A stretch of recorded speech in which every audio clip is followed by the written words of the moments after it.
Здравствуйте, дорогие друзья! Я очень рада вас приветствовать на моем канале. Сегодня мы будем выпекать с одного замеса и на одном противне вот такой очень эффектный и очень вкусный полосатый бисквит, так называемый, по-другому скажем, шоколадный и ванильный бисквиты сразу вместе, без определенных лишних манипуляций для этого. Что же нам для этого понадобится? Для этого нам понадобится самый стандартный набор продуктов, как на классический бисквит. Разделять яйца здесь я не буду. Я беру для формы 18 сантиметров, этот торт у меня диаметром 18 сантиметров будет бисквит, 8 крупных яиц размером С0, либо же размер L в Германии, и по 65 грамм они примерно. Также мне понадобится 280 грамм сахара, 20 грамм крахмала и 120 грамм муки в светлую часть, и 100 грамм муки и 20 грамм какао в темную часть, шоколадную. В общей сложности 240 грамм муки и какао. Но об этом я буду подробнее говорить позже. И 10 грамм ванильного сахара, конечно же. Я вот их добавляю на таких медленных оборотах миксера, чтобы яйца просто размешались, желтки и белки, потому что если ввести весь сахар, желтки сразу его впитают, и это будет очень потом трудно нам взбивать. Яйца берем, конечно же, комнатной температуры. Сейчас следующее, что я на таких же малых оборотах миксера сделаю, это я ввожу 20 грамм кукурузного крахмала. Лучше, конечно, брать кукурузный. Можно взять картофельный, но лучше кукурузный крахмал, потому что он более легкий, чем картофельный. И теперь я включаю уже на полную скорость мой миксер и начинаю взбивать уже длительное время. 280 грамм сахара я ввожу туда. И взбиваю всю эту массу до очень большой пышности, до такого посветления значительного, минут 15. Чтобы, как мы проверяем, когда масса готова, чтобы след от венчика уже оставался. В это время я подготавливаю мои формы по 18 сантиметров, они у меня разъемные формы, и застилаю их фольгой для запекания. Бисквит у меня, бисквитная масса у меня взбита, основа готова. Вы видите, какая плотная она получается. Она очень хорошо держит форму, эта масса. Вот такая же масса у вас должна получиться. Здесь нет ни разрыхлителя, ни соды, ни молока, ни масла. Просто яйца, мука, чуть-чуть крахмала и сахар. Ну, потом муку будем вводить. Такой вариант на крахмале, в принципе, классического бисквита. Без лишних заморочек, без разделения желтков и белков. Теперь я беру весы, взвешиваю, держу миксера уже с содержимым в ней теста. Я знаю, что она у меня весит примерно 780 грамм, 782 где-то. И сейчас 1580 я вычитаю вес дижи, у меня получается 800 грамм примерно весит мое тесто. И я теперь разделяю это тесто на две порции. Я беру еще одну миску, и в ней я буду замешивать уже шоколадную часть моего бисквита. Сейчас я ровно 400 грамм в нее отмеряю. И буду уже замешивать в отдельных двух емкостях с сухими ингредиентами. Перемешивать я буду все кондитерской лопаткой. Ровно 400 грамм сейчас я отмеряю. Все, теперь я буду их перемешивать. Вначале я смешаю белый ванильный бисквит. И я здесь... Немножко мне неудобно было перемешивать, потому что дижа миксера глубокая, она у меня здесь на 7 литров. Но вы можете и в 4-литровой диже все это сделать, потому что на 8 яиц очень хорошо в 4-литровой диже это все собьется. Вот такими небольшими порциями я ввожу муку, и складывающими движениями я это буду перемешивать. Снизу вверх, снизу вверх. У меня... Проблема была именно вот из-за того, что дижа миксера очень глубокая. Мне не хотелось просто лишнюю посуду здесь запачкать, и поэтому я делала в большой деже это все. Вот, все, размешалась моя масса. Смотрите снизу обязательно, чтобы никакой сухой муки еще там не осталось у нас. Ну, в принципе, мука, просто мука без какао, она вымешивается гораздо-гораздо быстрее. Вот с какао она, конечно, медленнее. Ну, ничего, сейчас сразу это заполняем форму ванильной массой, ванильным бисквитом и отставляем в сторону. Я потом покажу, насколько заполнится форма. Чуть больше половины, даже не на 3/4.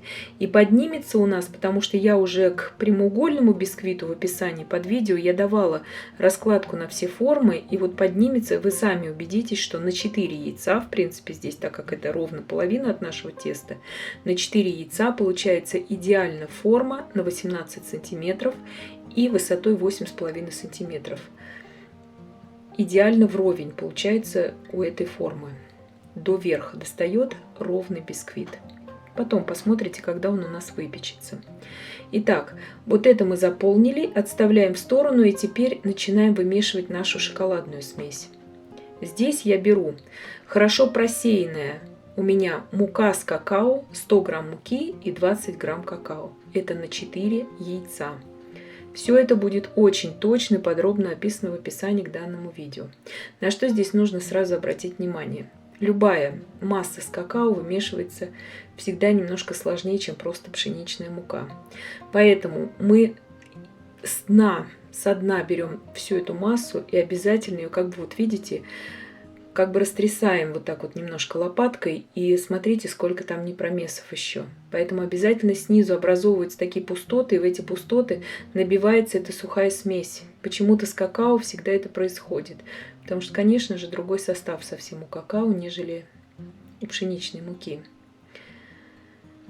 Все это вымешиваем тоже складывающимися такими движениями. И поднимаем наверх и постоянно вот так вот просматриваем. Всю смесь я ввожу тоже вот такими небольшими порциями. Получается вот такая однородная глянцевая масса. Из-за того, что мы ее вымешивали дольше, конечно же, она слегка будет пониже. Эта масса, ее и видно, чем у нас ванильная масса получилась. Но это не беда. Нам удастся ее разрезать на 4 коржа. Потому что какао, еще раз повторюсь, оно всегда делает более плотным тесто. Все, тесто наше готово. Переливаем его в подготовленную нами форму. Но я всегда застилаю просто фольгой для запекания других продуктов. Она предназначена для запекания рыбы, мяса и других продуктов. Поэтому я здесь не пользуюсь ни пекарской бумагой дополнительно. Бисквит идеально отходит от этой фольги.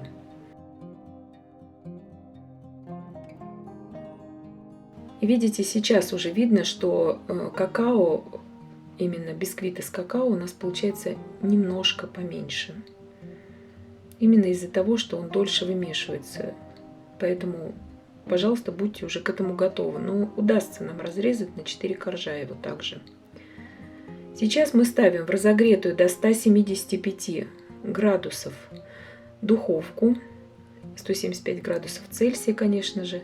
Режим у нас без конвекции, вверх-вниз на среднем уровне. Выпекаться наши бисквиты будут примерно 35-40 минут. Здесь вы смотрите по своей духовке. И обязательно старайтесь брать, конечно же, яйца комнатной температуры. Чем дольше, чем холоднее ваши будут продукты, в частности здесь яичная смесь, тем дольше будет выпекаться бисквит, и тем дольше будет взбиваться яичная масса. Поэтому обратите внимание, чтобы яйца уже вы достали заранее из холодильника, прежде чем вы соберетесь его взбивать, этот бисквит. И не ставьте формы близко друг к другу при выпекании. Наши бисквиты, примерно 40 минут они у меня провели в духовке. Они полностью готовы, я их проверила. Готовность проверяем, конечно же, деревянной шпажкой. Видите, ванильный бисквит идеально вровень с формой выпекся, 18 сантиметров.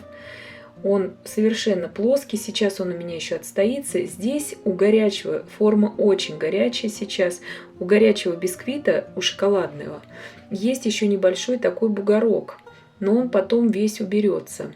Вот смотрите, я показываю 8,5 сантиметров. То есть это стандартный размер этой разъемной формы в высоту. Она очень удобная, эта форма, раздвигается она до 32 сантиметров. Очень советую всем приобрести. Продается она во всех кондитерских магазинах, как правило, в интернет-магазинах. В Германии она продается даже в больших супермаркетах, просто в отделе для выпечки. И, конечно же, шоколадный бисквит у нас получился пониже, он где-то 7 сантиметров в высоту. Я об этом сразу вам сказала, что всегда к этому нужно быть готовым, потому что какао, оно тяжелее как-то, вот эта вся масса получается. Бугорок, он сейчас уйдет у нас, потому что он еще очень горячий, и по мере остывания бисквита бугорок как бы сравняется. Я ставлю вот так на решетку на дно. Буквально на дно этот шоколадный бисквит, и он сейчас отстоится. Это я уже просто знаю из опыта. Вы можете его и дном вверх поставить, но я не вижу в этом смысла. Ванильный бисквит я, конечно же, поставлю уже дном вверх, и часа на 2 вот так я их оставлю до полного остывания. Где-то примерно 2 часа у меня прошло, и я сейчас буду их вырезать из форм. Сначала, конечно же, удаляем фольгу и вырезаем тонким острым ножом. Видите, какой идеальный он получился у меня. Он полностью до верха доходит и совершенно плоский. Вот такое идеальное дно у него. Ровное, без каких-то пригораний, без комков. И еще раз повторяюсь, от фольги абсолютно хорошо все отстает. Вырезаем из формы, аккуратно это делаем. И оставляем, потом будем заворачивать, естественно, в пищевую пленку. И убираю я всегда это, стараюсь во всяком случае сделать, убираю на ночь в холодильник. Потому что перед нарезанием эти коржи, они должны очень хорошо отстояться в холодильнике. Сейчас мы смотрим, как это у нас вот именно по высоте он поднялся насколько. Видите, вот он упругий, такой хороший бисквитик. Здесь не очень аккуратно я вырезала, но надеюсь, у вас получится более аккуратно его вырезать. В принципе, здесь это не играет большой роли. Сейчас удаляем также всю фольгу с шоколадного бисквита. Посмотрите, какое ровное, красивое дно с мелкопористой структурой. Ни в коем случае не подгоревшее. Все пропекается. Вот такой наш шоколадный бисквитик. Видите, уже бугорок сверху, он практически уже исчез. И сейчас, когда он постоит у нас дном вверх в холодильнике, 8 часов примерно проведет, он, конечно же, еще лучше станет. Убираем обязательно в пищевой пленке. Когда мы выпекаем вот такие бисквиты сразу вместе, их не обязательно делать из них этот полосатый торт. Можно просто сэкономить электроэнергию, сэкономить обороты миксера, сэкономить плиту нашу, ее эксплуатацию. Вот в таком виде убираю хотя бы на 8 часов, на ночь лучше. И мы экономим наши приборы, их срок эксплуатации и так далее. То есть в этом есть свои плюсы, очень большие. Берем струну для нарезания, можете также ножом разрезать, я просто люблю струной все нарезать. На двоечку я на второе деление ставлю. Струна такая продается также в кондитерских магазинах, продается в интернет-магазинах. Вот смотрите, какая текстура у бисквита, очень хорошая. И несмотря на то, что в нем нет ни масла, ни молока, вот такой ровный он получается. Небольшое такое количество крошек от него. Главное, чтобы он хорошо выстоялся уже у нас, чтобы он отдохнул, этот бисквит. Бисквит по вкусу это, в принципе, советский бисквит. Но в советском там по рецептуре, конечно же, не идет крахмал. Но здесь немножко крахмала есть в тесте, но он не чувствуется абсолютно во вкусе, этот крахмал.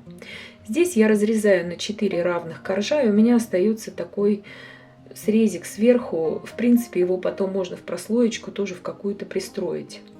Но здесь я не буду это делать. Мне нужен такой красивый разрез у этого торта. И куда-нибудь я найду применение тому вот той шапочке. Она достаточно ровная.